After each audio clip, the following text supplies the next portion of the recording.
So I just wanted to take a minute to thank all of you for being here, and I'll talk a lot more in the next couple of weeks at the other two sessions that we have planned. So I hope to see many of you there. But I just wanted to put in a quick pitch that UMaine Cooperative Extension has a lot of information about gardening and resources for home gardeners on our website. So the easiest way to remember how to get to that information is to simply Google UMaine gardening. Those two words together will bring you to our Garden and Yard website, should bring you to our Garden and Yard website. And Jay can probably connect you directly with me if you have any trouble finding resources. I'll put my contact information in the chat as well, and you can email me directly.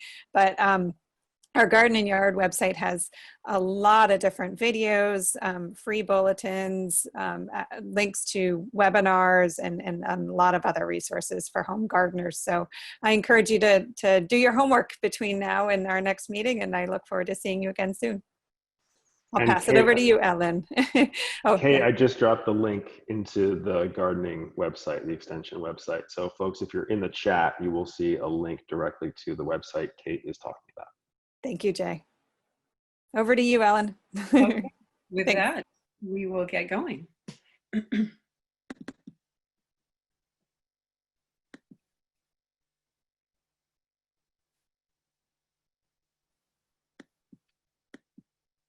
Here we go.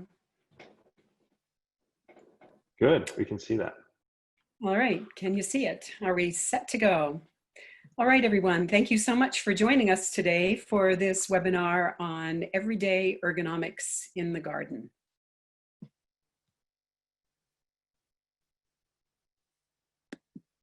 My name is Ellen Gibson, and I am a farmer.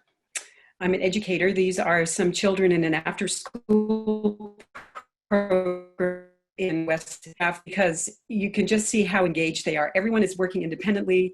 They are all finding something that is of interest to them. And I think this kind of engagement with the outdoors will exist for a lifetime for these children. I am a staff member of the Maine AgrAbility program, and Maine AgrAbility works with agricultural producers all around the state. And we find that people have a hard time with our name. They'd say, what does AgrAbility mean? Well, AgrAbility is a strange word that's a combination between agriculture and ability. And so what we are trying to do is look at people when their ability to farm or garden or be commercial fisher people or work in the woods, when that's compromised by physical limitations, we work with them to help them to continue their employment. We also work with home gardeners such as yourselves. I imagine that most of the people who are viewing this today are home gardeners. But the idea is to give you tools and techniques that you can use so that, excuse me, so that you can continue to do the work that you love. Maine AgrAbility has two partners. One is the University of Maine Cooperative Extension, and as Kate was describing to you, they bring in so many resources in terms of gardening, or whether it's livestock or fishing, or just the University of Maine Cooperative Extension is just an amazing organization. And we also work with Alpha One, which is Maine's independent learning center. And they provide us with information on disability and solutions for our limitations when we're dealing with aging issues or chronic pain or injury or disability, whatever the case may be.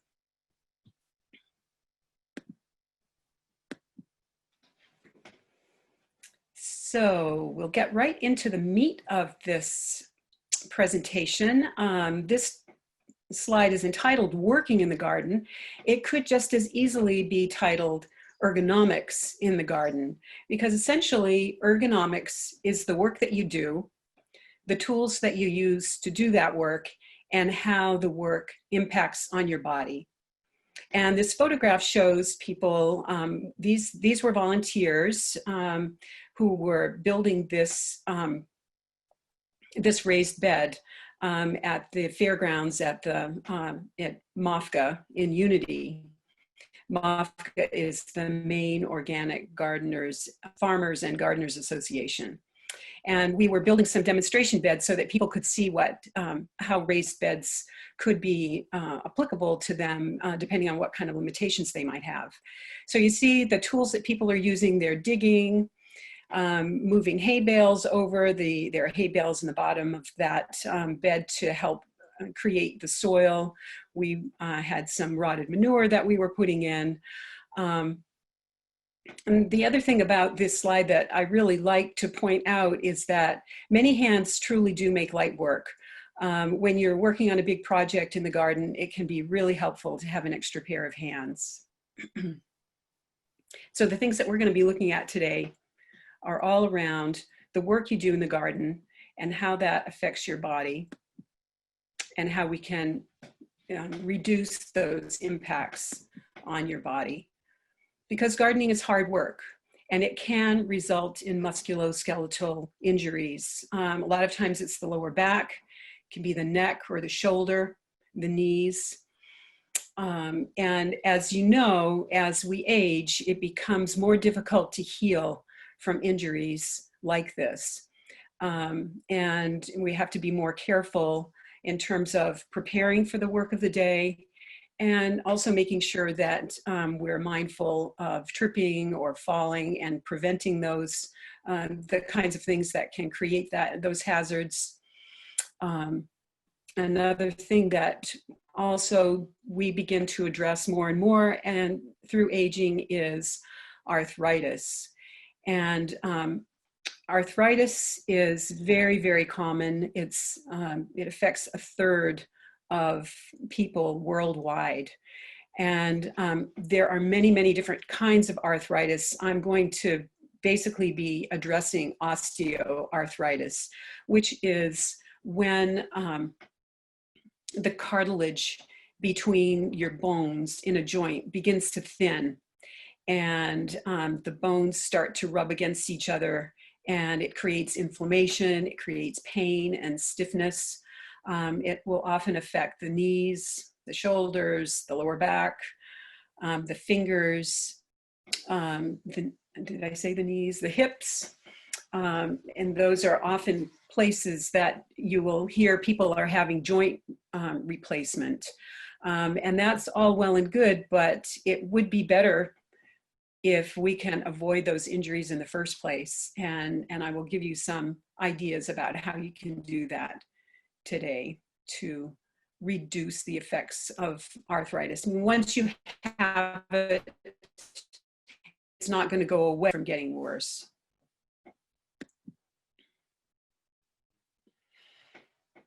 And this just gives us a chance to take a breather here and remember that working in the garden is a joyful thing. So these are my raspberries. At this point, I have to tell you, I have 20 gallons of raspberries in my freezer. So when it's time to pick the raspberries, what I need to do is to get my body limbered up and ready to go. And it's something that's really important for people to remember, that there's a difference between exercise and physical activity. These raspberries didn't get there by themselves. The soil had to be prepared.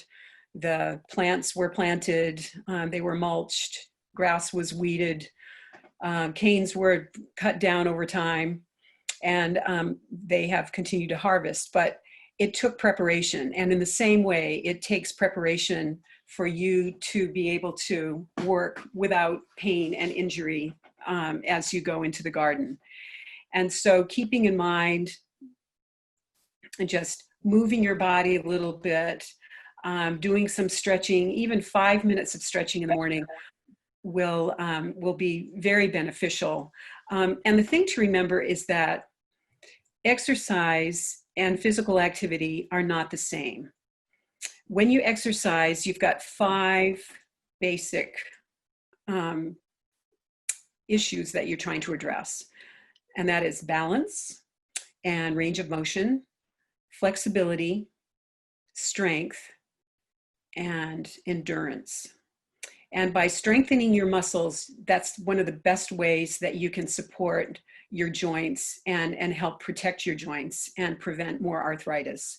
And sometimes it seems a little counterintuitive, because if your joints are stiff and you're not feeling very limber, you think, oh, the last thing I want to do is exercise. But low impact exercise, stretching, and just moving gently will help you more than anything to kind of get those joints loosened up a little bit. And what I like to say is that it helps to oil the joints a little bit and get you prepared for the work of the day. Because if you don't limber up your back a little bit, maybe rotate your ankles so that you're just getting things moving, feeling where the creaks are, feeling the sore places, you'll kind of protect those unconsciously all day long, and you end up worse instead of getting better. So a little bit of exercise to prepare for the work of the day is absolutely crucial. And on that same note, a lot of times people will say, well, how much exercise? And so I'll turn that back to you and say, are you happy with the amount of balance that you have, or do you feel as though you could increase that? Would you like to be a little stronger than you are now, or do you feel satisfied with the amount of strength that you have? And if you can look at yourself and say, I feel like I'm in good shape, then the amount of exercise that you're doing is fine. But if you're finding that it's harder to stay balanced, or that you're less flexible than you used to be, then you probably need to increase your exercise. And that way you are actively working on those issues that, as we age, again, begin to decrease. All right, so getting ready, another thing to do to get ready for working in the garden during the morning or afternoon. It's wonderful to work outside. It's really healthy for everybody to be outside, but you want to be prepared. And your hat, your sunscreen, definitely water so that you can be well hydrated throughout the day. If you're going to be using any machinery at all, make sure that you have earmuffs so that you can protect your hearing. Gloves, a lot of times people like working with gloves to protect their hands. And one of the most important things is the shoes that you're wearing. Shoes are going to be supporting your feet, and that support is foundational for your back as well. So if you have good support for your feet, you're doing a great thing for your back in giving your back better support. The other thing is having really good non-slip soles on your shoes. A lot of times the grass will be wet and slippery, and a slip is the first part to a fall. And if you can prevent falls, that's a really good thing. So I encourage you not to wear plastic, really slippery soled shoes out in the garden. The other thing is that often terrain is uneven or rocky. There might be little divots that you can't see in the grass, and a good pair of sturdy shoes is going to help you stay upright. So that being said, at this point, you've done some moving, some exercising, some stretching, you've gotten more personal, and now you need to be thinking about, what do you have the time and the energy to do today in the garden? And I encourage people to write it down, because it just helps you to see it, to take it out of your head where it's all swirling around, take it off your shoulders, out through your arm and onto the paper, or into a smartphone, whiteboard, whatever it is that you want to use. And think about your priorities. What would you like to do? That's one thing, but what do you really need to do is another. And then to break those tasks down into about half-an-hour segments. And I'll talk about that later on, why you want to think of it in terms of what you can get done in about a half an hour. And once you have that written down, then we'll go to the next step, which is to gather your tools together. This is a great way of conserving your energy. If you're not going back and forth from the garden shed into the garden. I mean, your shed might be right, just a few steps away. In my case, I have to walk around the house and over into the barn to get my tools. So if I can gather them all together at once and make one trip out to the garden, then that's going to save me a lot of energy. It's helpful to have your tools hanging on a wall. That's a really great way to keep them organized.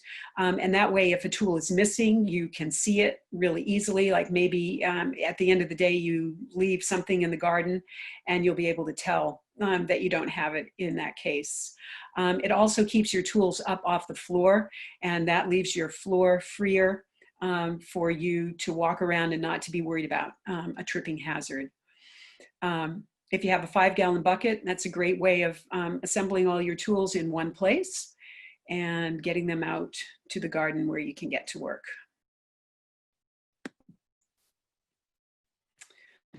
All right, so now that we're out in the garden, I'm going to give you some tools and techniques that you can use to help you throughout any gardening session that you might embark upon.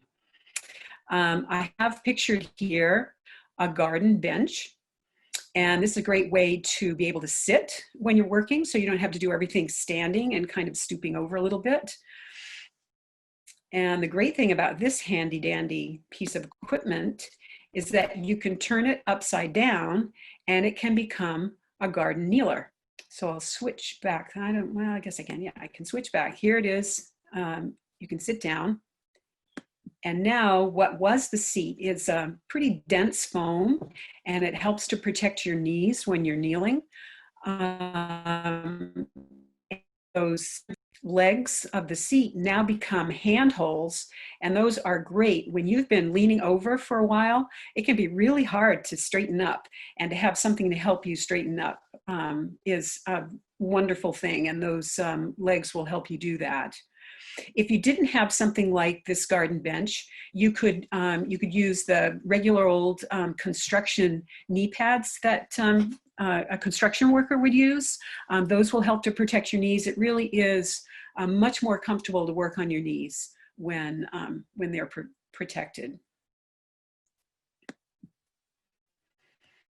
And so here I'm sitting again, and it also shows a picture of me standing.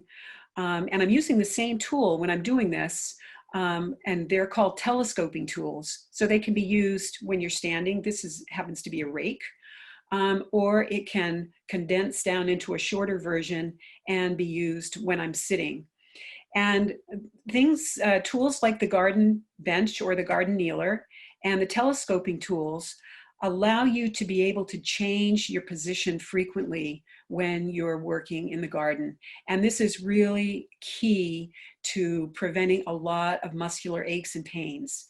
You don't want to stay in the same position using the same set of muscles for a long period of time. And that's going to go back to why we looked at the work that you get done in the garden today in terms of 30-minute segments.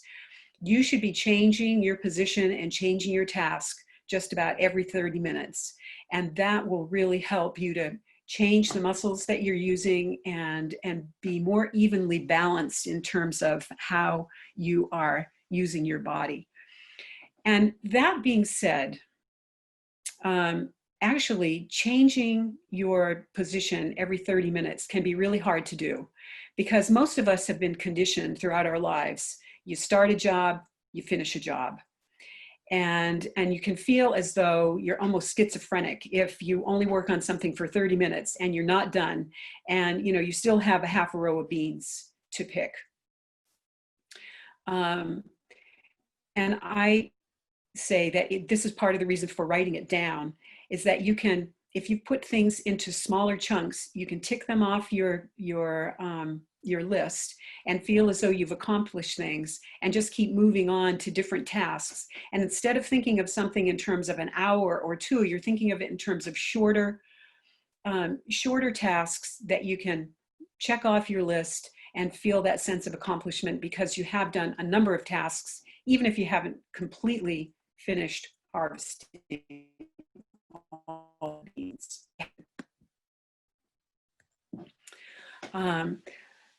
Now, when we talk about ergonomic tools, there are certain things that, certain issues around gardening that an ergonomic tool is trying to address. And remember when I was talking about ergonomics, I said that it's the work that you do and the tools that you use to do it. Ergonomics also has to do with the impact on your body. And so the tools are trying to mitigate the negative impacts. And the cartilage in our fingers is very prone to being injured. And the last thing we want to do is injure our hands. They're so vital to all of the work that we do. And so if you can use a tool that has a handle that's thicker, that helps the cartilage in your fingers. And so I will ask you now to take your thumb, the tip of your thumb and the tip of your forefinger, and press them together and make a little circle. And when you do that, that circle is the perfect size for your grip. If you're gripping something, especially against a force, like if that pail has water in it and it's heavy, and the handle is thinner than your perfect grip, then you're putting too much stress on your fingers. And so you can pad a handle really easily by taking a piece of pipe insulation and making a short section that's just big enough for the handle that you need, and then affixing it to the wire of a bucket or whatever tool you might be using. Fix it with duct tape, and that creates a more cushioned handle and will protect your hands. If you have animals or if you're carrying water, a lot of times people will carry 5-gallon buckets. And I would recommend that a 5-gallon bucket full of water is way too heavy. So you want to only fill it, say, halfway and have 2 buckets so that when you're walking along, you're much more balanced and you're not carrying something that's so heavy that it's causing one set of muscles to be taxed at the expense of another. And so 5-gallon buckets might even be too big when they're filled in half. And so you can also just say, well, I'm going to use a smaller bucket. There are 2.5-gallon buckets too. So whatever size bucket works well for you. And this is important to think about where your water is for your garden. If you have to carry water a long way, obviously a hose is going to be really helpful. But you want to have your water so that it's close to where.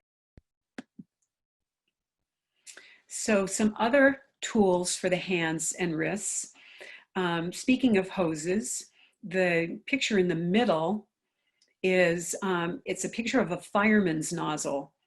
And when we're looking at stressing our fingers, do you realize that if you're using a typical nozzle for a long time and using the trigger finger to hold the water on, that can stress and cause arthritis in that trigger finger. So the fireman's nozzle has the handle, and you simply push the handle back and forth with your palm to turn it on and off. And it always has all the different selections you can make for the how much water you want to have coming out at a time. And it's much easier on your hand. And then the tools with the green handle, the green and yellow handles, those handles are set up so that when you're working and grasping onto a tool, you can keep your wrist at a neutral position. So it's not flexing back and forth, which is bad for carpal tunnel. And then tools like these ratcheting pliers, they're not pliers, they are not loppers, they're hand pruners. A ratcheting tool gives you more power for the amount of force that you put against the tool, and it helps keep your hands from getting as tired as they would after a session of pruning roses or whatever it is you might be pruning. So another thing to think about with tools is how well do they fit you? How tall are you? How much strength do you have in your upper body? How much strength do you have in your lower body? And before I forget, we're doing a lot of discussion about tools, and I'm sure that you're thinking about tools that you use yourself. And if you can think about your favorite tool and put that in the chat box, then we can have you, and maybe a little bit of information about why it's your favorite tool. Is it the fact that it seems to fit you really well? Is it versatile? What is it about the tool that that you find makes it so such a good companion for you in the garden? And we'll look at those at the end of the session. I always get great ideas from people, and I love to be able to share those with everyone. Right now, I am showing a shovel that is specifically designed for women. And I find that tools are too big or too heavy, and they actually have been designed for men as opposed to women. Men have more upper body strength. Women have more lower body strength. Men are often taller than women, and so a lot of times the tools just don't fit. And this is a tool that's manufactured by Green Heron Tools, and they have done a lot of work in designing tools for women. And this is called the Her Shovel. And there's 3 different sizes. I have, and I'm demonstrating here the medium size, but there's a small, which is shorter, and a tall, which is larger. So you can order the size that is the best for you. It has a really great sharp blade on it. And at the top of the blade, there's a little shelf so that when you stand on it, you're getting more power for the amount of effort that you're putting in to getting that shovel into the ground. And you can also see that it has a nice wide handle so that I can put both of my hands on the handle, and that gives really good leverage.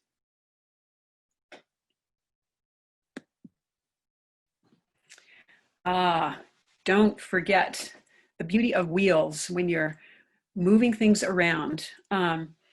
Over to the right of the screen is a power wheelbarrow, and these are, like a self-propelled lawnmower. They really help you to move along and help you to move heavy loads. You just want to be careful because sometimes it almost seems as though they have a mind of their own, and they'll just kind of keep going along without you.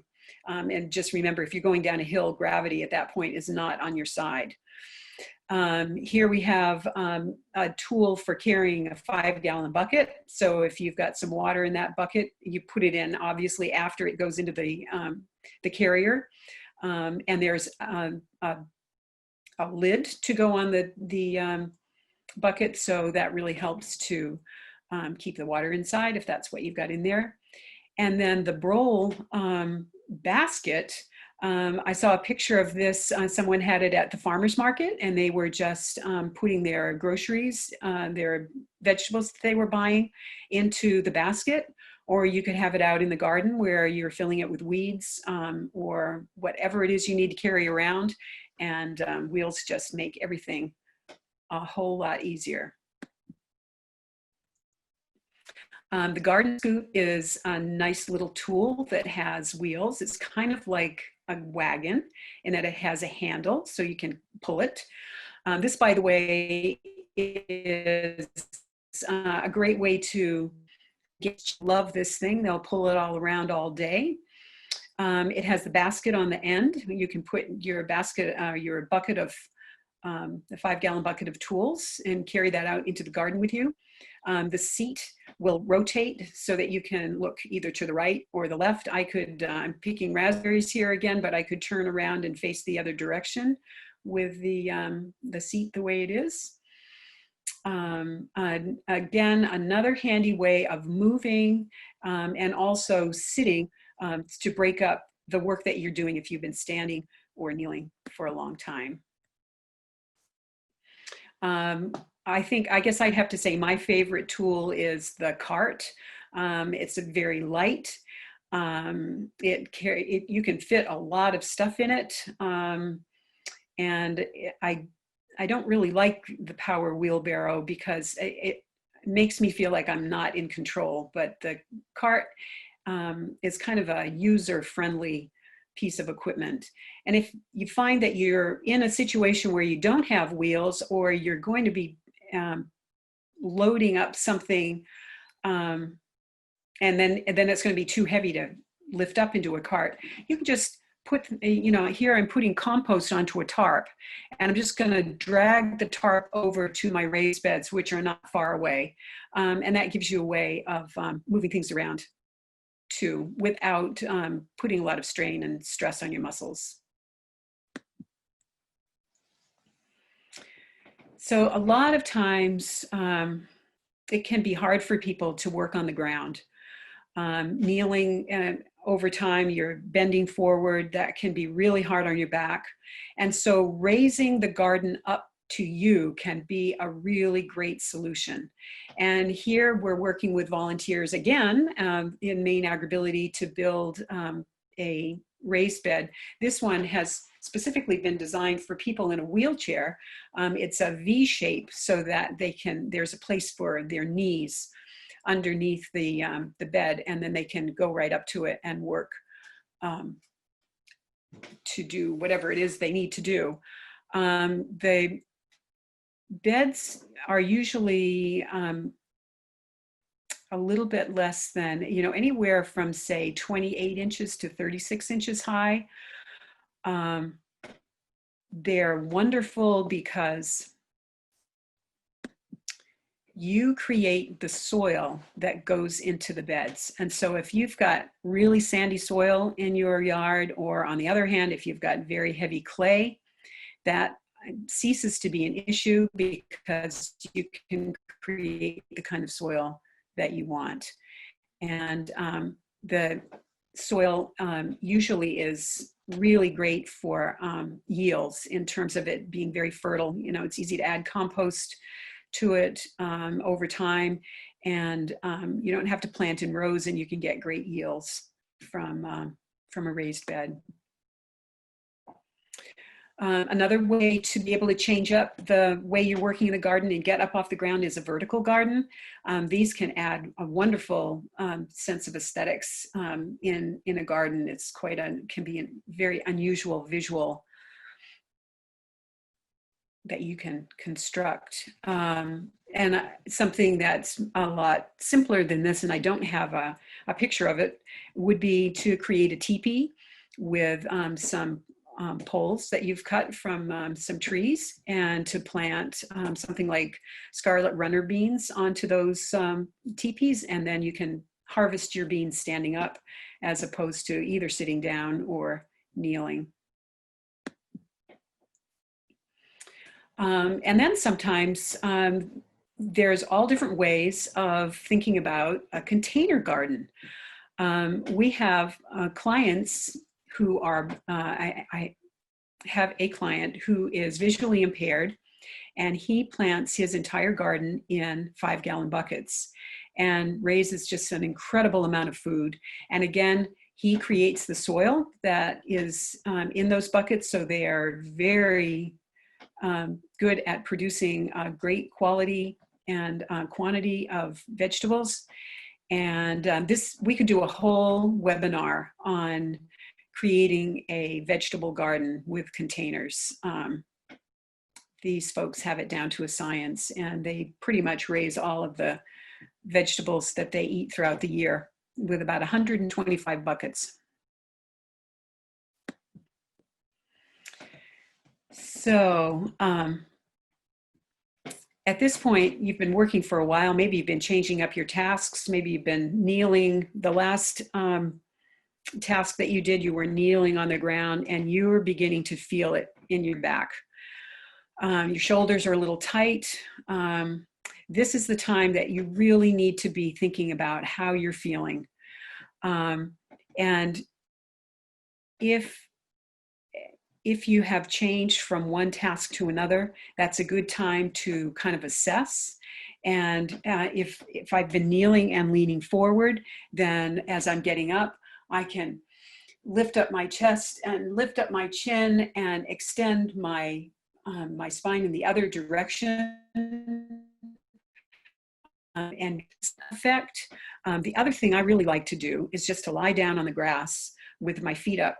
I'm on my back and my feet are up.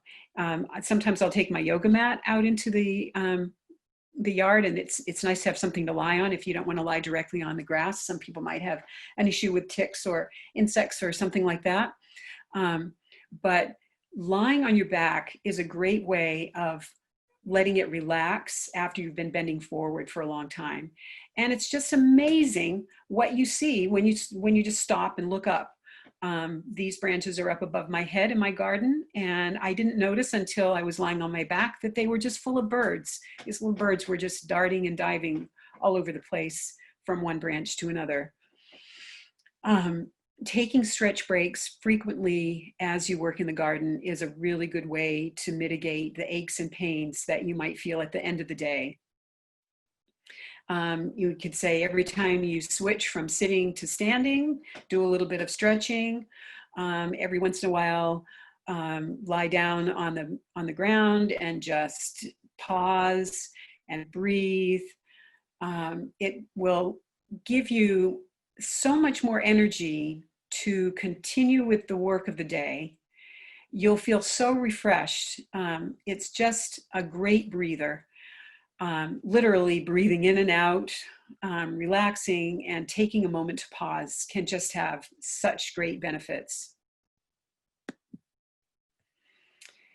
And so with that, I'm going to kind of sum up the presentation today, and we'll get into the chat and see what kinds of tools people are suggesting.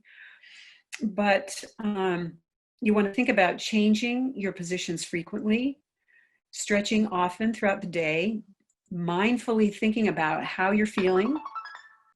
If you're frustrated or you're feeling tightness in your back, or whatever it might be, just take a minute to pause and to reset, and just give yourself that time to look out at your garden and look at the beauty that you've created around you. It's so wonderful to be outside, and gardening is just great for creating even more beauty in these days when sometimes things seem to be a bit rough around the edges. We can go out in our garden and find some peace and solace, and grow some food while we're at it, or beautiful flowers, whatever the case may be.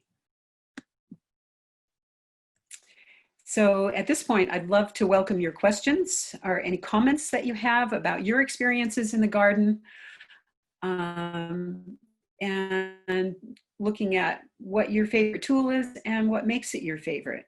So Jay, do you want to, or I guess actually maybe we're going to turn to Kate at this point.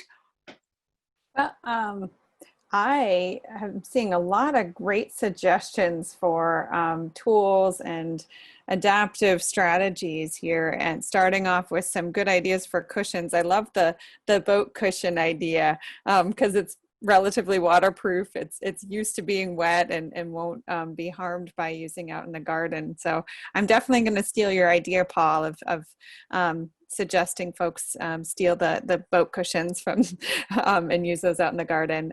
But folks have had a really great lively conversation here, suggesting other tools and other going back to your talk about handles and making handles more easy. I really appreciated that. And Mike Gleason had mentioned using pool noodles as well. Mm-hmm. So cutting those up and just putting those over handles. There was some questions about how easy it is to find the fireman's nozzle. Have you seen those in stores? I think I have seen them in the box stores and at a few hardware stores as well, local hardware stores. Yes. all of the equipment that I showed can be found at a good nursery, and I highly recommend that you take some time and check out the kinds of gloves that they have, all of the different tools for your hands, and they'll have garden benches. They might have the garden scoot, and they might have something that's called a garden rocker, which is another way to be able to sit down in your garden. But at the very end here, we have a page of resources, and I can show you those at, I will finish up with those when you finished up with your going over the questions.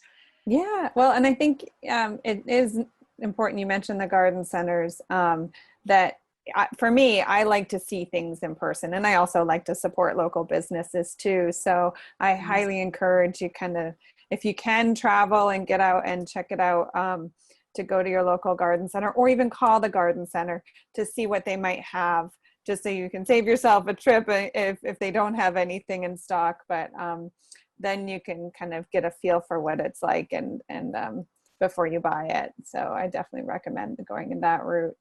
And I did send a link to a series of, it's a YouTube channel called Zero Seed Rain. If you just Google Zero Seed Rain UMaine, it'll come up, and it's actually done by one of our weed researchers. And they actually just showed how the tool works in the field, which is you would think it'd be, you know, pretty intuitive to look at the tool and see how it works, but I find it really helpful to actually see it, how it's run in between plants and how it seems to work effectively on pulling up weeds. And so, and it's incredible how many views some of these videos have gotten, like thousands and thousands of views on how to use like a diamond hoe, for example. And they're, you know, a minute long. And so if you're wondering how you would practically use a certain tool, I highly recommend checking that out. And I put the link to that in the chat. And then Helen, do you have a minute just to talk about the great videos that you did for our gleaning series? Because I think you did a really nice job showing some stretches, and I can put the links to that particular one, along with a great link, a very timely link on our hand washing video as well. Mm-hmm. Mm-hmm. Yeah, absolutely. Yeah. So on this page of resources, and I guess since this is part of the webinar, it needs to go into the chat box. I don't know. It needs to go somewhere so people can access it more easily. But I'll see if I can do that. Okay, we did a series of videos last summer for gleaners because there's a lot of gleaning that's going on, and a lot of times it's seniors who are doing it, and they can be harvesting potatoes or any kind of crop and really handling some heavy harvest boxes. So on the Maine AgrAbility website, there's a link to the 3 videos we did on safe harvesting techniques, safe lifting techniques, and safe stretching techniques. And I didn't go into lifting very much at all in this webinar because it's really kind of hard to do in a static kind of situation, but the video is about 2.5 minutes long, and it will give you some good tips on how to lift and how to do it safely, how to ask for help if you're in a situation where it's, you know, just too heavy for you, how to break up a heavier load if you can't, if you don't have help and you aren't able to lift it up, how to break it into smaller sections so that you can. Also, I'd like to point you to the Maine AgrAbility blog that I write, and it's about a lot of different issues relating to aging. Oftentimes it's relating to farming, but there are so many things that farmers do that we all do in the regular course of our day, whether that's lifting or harvesting things or stretching. And so you can find that on the Maine AgrAbility as well under the blog. A whole page of resources around gardening and ergonomics where you can find online sources of the tools that I showed in this video, and as well as a number of others. Once you go down that rabbit hole, it can be, you can really get lost online with all of the different information there is around gardening. And as Kate said, the YouTube videos are just amazing in terms of the all of the different kinds of techniques that they show as well. So happy gardening, everyone. Stay safe, stay well. And I hope that your garden is a big part of that. I have a question, Ellen, Yes. if you're okay to answer. I'm a huge fan of the raised tabletop beds. And just because I grew up with raised beds that are on the ground and I spent hours on my knees, which is not fun, even if you're young. So I was curious, are there resources, are there organizations or people that would or are helping older Mainers get access to those? And like, would someone be willing to build some of those if I'm an older Mainer who doesn't have the ability to make my own? What's out there for somebody who is interested in like a raised tabletop bed and those types of structures? Yeah, that's a great question, because when you look up raised beds online, usually what you find are kits that can be pretty expensive. And you know, if you have the means, then that's great. But if you don't, to have a group who is building those would be great. And I think that that's something that maybe we need to have a discussion about in Maine AgrAbility, about how we might be able to start that kind of initiative, and how it might be funded. You know, it could be that you know, veterans homes might be willing to build raised beds. Jay and Ellen, this is Lynn, and I've worked with several groups where we've gotten some grant funding for that. There was a group in Bodenham that had to create a quote unquote garden club. They called it Not Your Mama's Garden Club. And they were able to get funding to get raised beds, I think 6 of them, 1 for each individual family. And I want to say it might have been through Harvard Pilgrim, but I would have to look that up.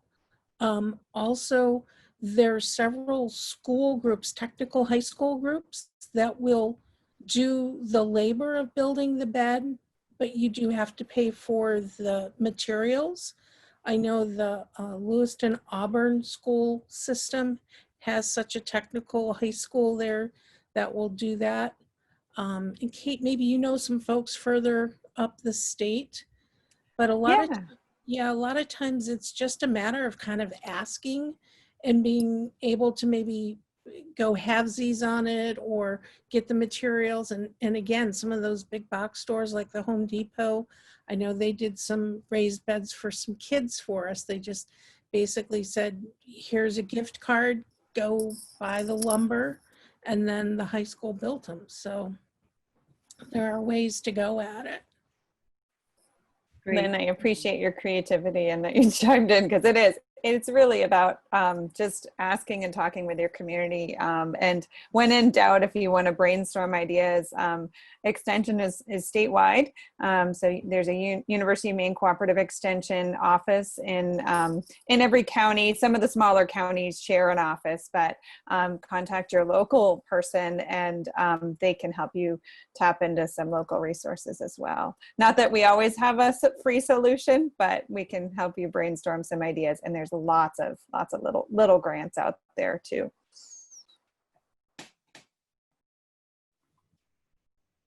Other questions for Kate or Ellen? I may keep asking them if no one else does. I don't have a question, but if everybody can see me, this is a scale model, if I can find it again on the camera. This is a scale model of the finger hoe that I was talking about. It was easier to wrap as a Christmas present than the real thing.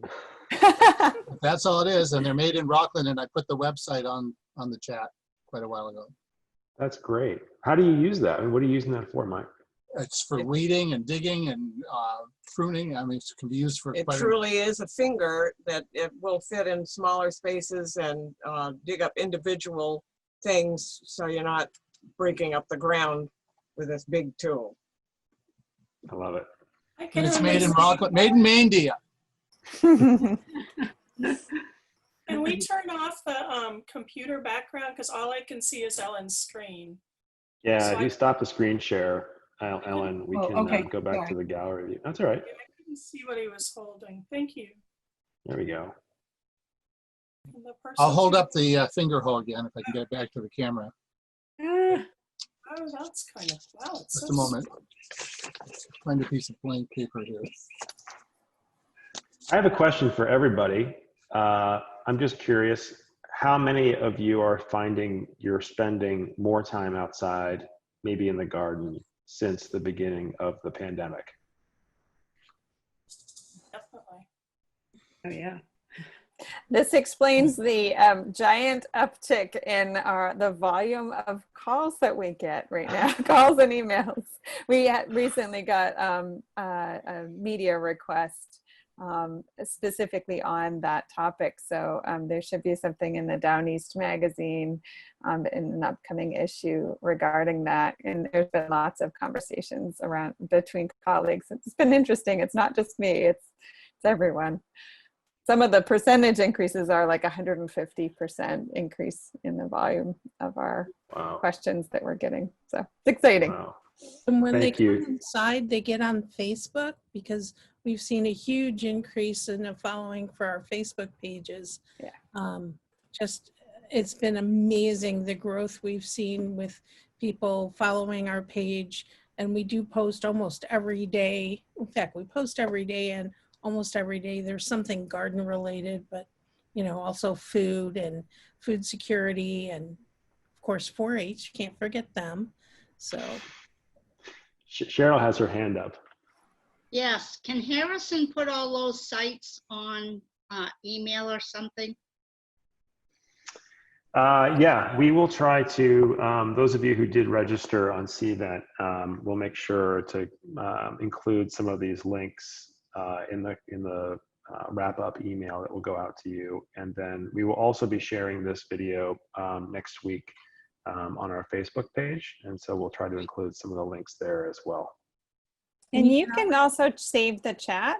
So if you're in the bottom chat, there's like the 3 little dots in the bottom right-hand corner of that, if you're on a regular computer, and it should give you the option to save the chat as well. And then you Where have, does it go? oh, that's a good question. And it depends on your computer. So I'll save it and share it with, or Jay, are you able to save it? And Yeah, okay. I can save it. Lynn, you wrote in chat that the tool site was awesome. Were you referring to Green Heron Tools or a different tool site? the one that Kate shared, the YouTube videos on how to use a tool. The 0 seed rain ones. Yeah. I could watch those all day long. They're just fun, very soothing. I have a tool question. Like, for those of us who maybe aren't looking to spend more money to have these tools, does the Cooperative Extension have anything around like a tool share where people, if they can have access to like either rent or borrow these tools for, for a little while? It's a great idea. No, the libraries actually have been doing some fantastic work on that. And I know our local libraries are open and that you can call them or go online and reserve books, and they'll set them outside for you on a table. So I don't know if there's a comprehensive list of libraries that have tools for lending, but a number of them do statewide. Lynn, do you know? Yeah, so in Portland, there is a tool sharing service through the Maine Permaculture group. But I would be remiss if I didn't mention that in this time of COVID-19, we are not suggesting that people share tools. In fact, we're saying use your own tools wherever you can, especially if you're in a community garden situation or something like that. I will put in a plug for whatever good tools that your grandparents have had or your parents, go steal them out of the barn when you can and keep them, because they are way better than a lot of the tools you see nowadays. And it's a worthwhile investment. I mentioned my favorite tool is a stirrup hoe. It's 25 years old. And I've had it sharpened twice in those 25 years. And I think it might have been $50 at the time, which in the 90s was not a lot. I mean, it was a lot of money for a tool when you're used to paying $8 or $10 at the Sears. But let me tell you, it's a great investment, and you might have all you need out in your garden shed already. It just may need to be sharpened. Absolutely. Paul, you got your hand up.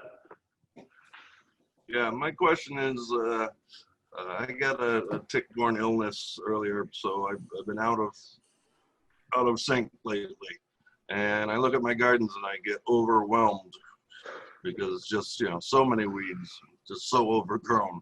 Any suggestions? I know you said many hands make easier work, but that's not always possible either. So, do you have any suggestions on how not become overwhelmed trying to recapture a garden? Yeah. I have a lot of conversations with folks about this topic, and it comes up for so many different reasons. I know mine, my reason was having children, and I thought I could do it, and then I couldn't. And so one of the biggest tools is a lawnmower. If you can get out and at least, and it may not work for all garden situations, but the reason why I suggested is, my weed whacker. yeah, I mean, it is, that term zero seed rain is really important with gardening, because if you think about weeds, they are well adapted to put out a lot of seed. And so that seed, some of that seed can stay viable for 30 years. And one plant can put out, depending on the species, you know, thousands of seeds. So if you can just do that one thing to reduce the amount of seed rain that's happening in your garden by simply going out, if you can, and mow and bag those weeds, and get that out of your garden, that's a big step in the right direction. I know it's not as clean and as satisfying as a pristine garden, but that is the number one thing that I can encourage you to do. I was thinking actually for leave part of it going and burn it and get rid of the seeds that way, you know, burn it come fall. Some seeds can be pretty viable still after burning too, or they might get incorporated into soil, and that soil will insulate them from the heat of the fire. So I wouldn't say that's going to be I mean, it would help, but may not kill all the seeds. So wouldn't you think maybe a sterile seed bed sort of process for part of the garden might be really helpful, where you use plastic, you mow it down and you use the clear plastic, and you let whatever comes up come up, and then you mow it down again, and you do that a few times over the course of, what is it, the summertime. I guess this would be the height of the season to do that. And then I would actually then use a little lasagna gardening on top of that in the fall and start fresh next spring. I mean, why frustrate yourself? Let Mother Nature and sunshine kill off the perennial weeds and hopefully get all those other seeds, the annual seeds, sprouted and fried under that plastic. But then I'm from the Slash and Burn School of Horticulture, so that's kind of where my head goes. Paul, is this a vegetable garden or a perennial garden, or both? Oh, vegetable. Yeah. Okay, so it's a blank slate. And medicinal marijuana. So. Okay, so I would say that I think Lynn nailed it in that, and Lynn is a colleague. She's a wonderful colleague. I'm so happy that you're here, Lynn. She works in Cooperative Extension and Androscoggin, Saginaw counties. She's spot on. The only thing I would suggest a little bit different is it doesn't have to be clear plastic. Opaque plastic actually might work a little bit better, like a silage tarp or just a regular old tarp. It's not aesthetically pleasing. I totally get that. But that just physically suppressing the weeds over the season is definitely another option. You could do a cover crop as well. And it's definitely not too late to plant a cover crop. But the thing that a lot of folks don't always understand about cover crops is it's not a cure-all for keeping weeds down completely. Weeds will still grow up through a cover crop in a lot of cases. There's one cover crop that does do a pretty good job suppressing weed seed growth, and that's buckwheat, because it has these chemical characteristics that suppress other seeds from germinating, but there's still a little bit of weed growth around them. Depending on the type of weeds, it could help a little bit. And Jay, I want to respect people's time too. I could talk about gardening forever. So you're learning how dangerous it is to invite extension to your meetings. I love it. This is the whole purpose, is to be able to answer questions and talk to folks about it. So I'm fine going for a few more minutes if folks have other questions. Before everyone, and you can obviously feel free to peel off and take yourself out if you like because of time. But a reminder that we're going to be doing 2 more garden Zooms in the spirit of our series. So next Friday and the following after Friday, we'll be posting those on our Facebook page and on our website. Hopefully, if not today, this weekend. So you'll have more specifics. But yeah, so I just wanted to get that out there before folks peel off. But if folks had more questions, have at it, because I know Kate's okay talking about this stuff, as well as Ellen. Kate, do you want to mention the garden mentorship program? Yes, we do have a great mentorship program that just got launched this year, and it's a distance mentorship. So none of the mentors meet directly in person with folks, but they can definitely provide direct one-on-one support. And you can sign up through our website. So if you search UMaine Gardening, there's a Growing Maine Gardeners tab on our website. I might be able to even share that with you real quick. I got it. You've got it. Okay, great. I'm gonna now get back to my screen here, and you can request a mentor. You describe your gardening situation, whether you're growing more edible crops or ornamental crops, or you check all that apply. And then the local master gardener coordinator will match you with a garden mentor that has similar interests, similar experience, and similar expertise, and they'll touch base with you and take it from there. And I'm excited that we're making some great matches and hopefully providing some more targeted support to folks. And this is for new and experienced gardeners alike. So I highly recommend that. In some parts of the state, primarily in southern Maine, there are some groups that are doing a Garden Angels program. The demand for that is typically greater than we have volunteers at this point, but that is an on-site garden support opportunity for volunteers to help out in people's gardens. But this year, because of the COVID situation that we're in, we are not able to engage volunteers at any off-site volunteer experiences. So that's on hold for this year.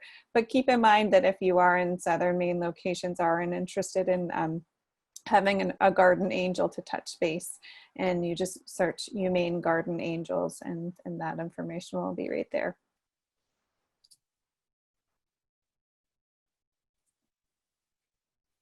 I'm excited to see all of you again in the coming weeks, and bring your gardening questions.